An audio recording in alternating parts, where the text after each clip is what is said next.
Well, we're here again. The announcement this week of a third national lockdown may not be all that surprising, but it does still sting. Claire and I, as with many of you, winced as our hopes and plans for the coming days and weeks were swiftly torn up. Whilst lockdown is no longer something new to us, this time round, for many, reserves and resources have already been spent, or are very nearly spent. Within our local communities, some of us remain jobless, some furloughed, some without any furlough support, and some without any form of financial support at all. Some of us have found ourselves swelling the ranks of the high risk and the extremely vulnerable. Some of us have found ourselves catapulted back into homeschooling, whilst at the same time trying to hold down a job and pay bills. Some of us are stuck in hurting or harmful relationships. Some of us in the coming months are facing major exams, whilst our best resources for our learning, our teachers, find themselves unable to offer the level of support that they'd want to. And many of us simply miss our friends and families, our wider families. We miss their hugs, their warm hugs and their enveloping embraces. In this lockdown, the road ahead might feel like it's just got longer, darker and rougher. But here's the thing.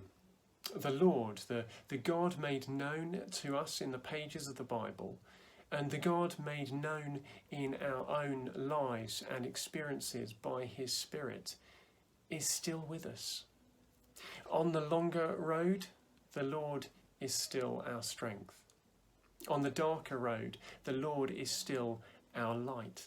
And on the rougher road, the Lord is still our comforter. On this road, the Lord is still the way, the truth and the life, and that will never change. In the God of the Bible and the personal promises He makes to us through the Bible, we find lasting hope and enduring strength for that road ahead.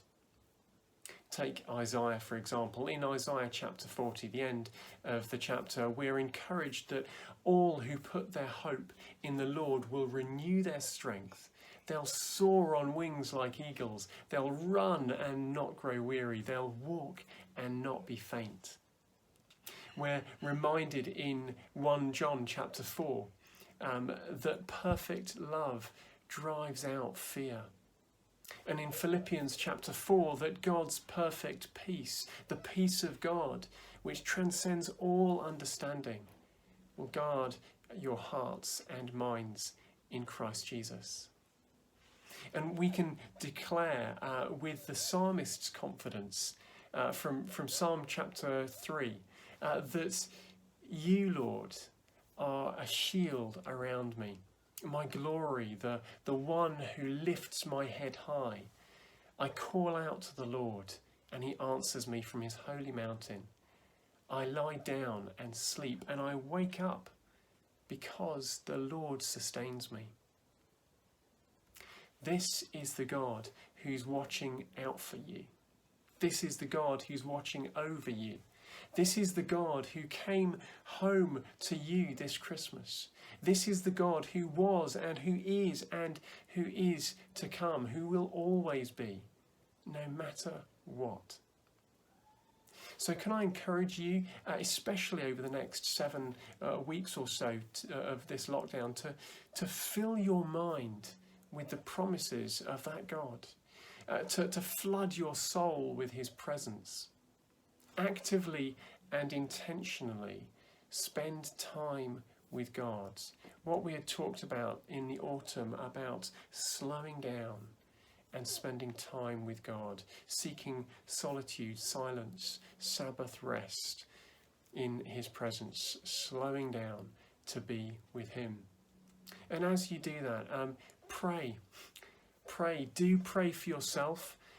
Pray for your own well-being and your needs. Don't feel that praying for yourself is a selfish thing. It's not. Pray for yourself. But also pray for those around you.